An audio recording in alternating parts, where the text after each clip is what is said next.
ASMR Coffin Radio.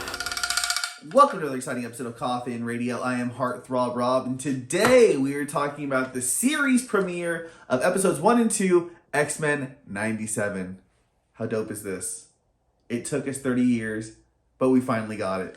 A sequel to X-Men 1992, the animated series. And dude, let me be the first one to tell you, I've wanted this for so long. I've built up this pressure, thinking, God, can I relive my childhood memories again? Can this really be it? Can they ever recapture the emotions that they had with the original? And guess what? They fucking can. Dude, this was amazing. How dope was this? How cool was it? I mean, if you're watching it, you know, if you've watched it, you already know. If you haven't, go watch it now. This is not going to be a spoiler-free review. It's going to be all of it. First off, the graphic, it's a season premiere. You get 2 episodes. You're getting episode 1, To Me, My X-Men. Episode 2, Mutant Liberation Begins. Let me talk about, before we go into the plot, let's get about how it starts off. The look is, the intro is the exact same. The music is the exact same. First off, you don't mess with greatness, right? If it ain't broke, don't fix it. The intro is amazing just the way it was. And I'm glad they left it how it was. They just updated it, gave it a brand new look, a brand new feel. And dude, it just looks so good, so crisp. It's got this kind of dynamic of dark and bright, this noir anime, American anime style. It's so good. It looks amazing. A couple of updates, you know, now we have Bishop a part of the team. Morph is now back.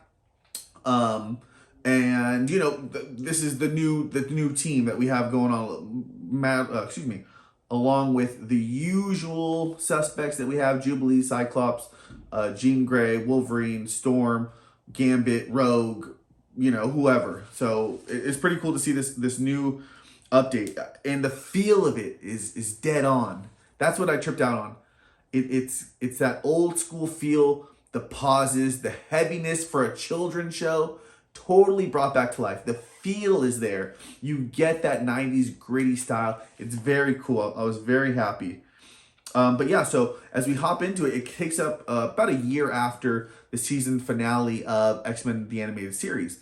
Xavier is dead. It's been about a year. Jean Grey is pregnant with Cyclops' baby. I mean, we're hitting things off right off the bat. And this episode was really good. This first episode, it's definitely almost like the pilot. It's got that kind of feel to it where everything's kind of wrapped up, but it shows you how amazing, you know, everything it could be. I mean, it's them. They find Sunspot, Robert Acosta, and they help him out. Jubilee's helping him out. We go against some old foes as the Friends of Humanity. You know, you see the guys, everything is upgraded, but they're using Sentinel technology. And with the Sentinel technology, no go. It's supposed to have been, you know, got rid of. And Valerie Cooper, working for the UN, tells Cyclops, no, it was taken down. So they go talk to Henry Gyrick, who says that Bolivar Trask, or they get in his mind, Bolivar Trask. They go down and find out where he is. He's got some fucking leftover Sentinels, and they're trying to build another Master Mold. And dude, it's dope. This fighting, this action scene, you see like these old dead Sentinels kind of rise from the grave, and they're like half beat up, and they come and fight the X-Men. It's an incredible fight scene. I can't put over how amazing the graphics are for the show, how updated and how cool it is.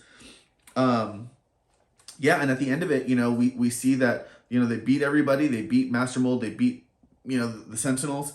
And sure enough, who's waiting for them back at the X-Mansion, who's broken in with the last will and testament of Charles Xavier, but Magneto, who's saying that he is now in control of the X-Men, and everything that Xavier had, he left to Magneto. What a way to fucking end episode 1. A huge cliffhanger. We can only see where it goes from here. Of course, they hit us 2 episodes. Episode 2 begins with, you know, Magneto now in charge of the X-Men. He moves the Morlocks to Genosha. We see that they reference that Rogue and Magneto had a thing. Fucking crazy, that old school stuff. They're bringing a lot of stuff from the comics here. Valerie Cooper, who, you know, goes on to form X-Force later on, takes Magneto to court. Meanwhile, Jean, her water breaks. Wolverine has to take her to the hospital. You see this racism undertones, you know, because the hospital doesn't even want to deliver her mutant baby. That racist undertone, right? They ended up delivering it after all. Rogue does. They named the baby Nathan. You know what I'm talking about. You old school watchers, you know what I'm talking about. You know that's Cable. Let's see what else. Yeah, so as they take Magneto to court, somebody comes and, he's trying to, the crowd, the Friends of Humanity are trying to stop Magneto from getting his day in court. They're willing to kill the judges, the court, Magneto, everybody. One of their guys has a gun. He's named the Exterminator. He goes to shoot Magneto. Boom! Storm jumps in front of it. Storm ain't got her powers no more. This Omega level mutant who could control everything, fucking from the weather, no more. So she's no longer a mutant. Pisses off Magneto, takes everybody up, and he's willing to kill everybody. Takes them all up, and he says, look it, previously I would have went and fucking killed every single one of you bastards, but I'm trying to do right, so don't let me let you down. As he's got them up there, right? Meanwhile, if I let you down, you know what I'm saying? So that double entendre was really fucking cool. And in the end, the episode, Storm leaves. Gambit sees that Rogue is leaving Magneto's office, and he's breaking down, so he knows it now that they have something going up. And as they have the baby and they're saying goodbye to everybody, guess who comes and knocks right on that door? It's Jean Grey. What the fuck, dude? What a cliffhanger. This show is amazing.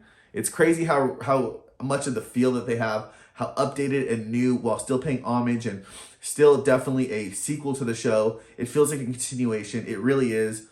I'm blown away. A+, 10 out of 10.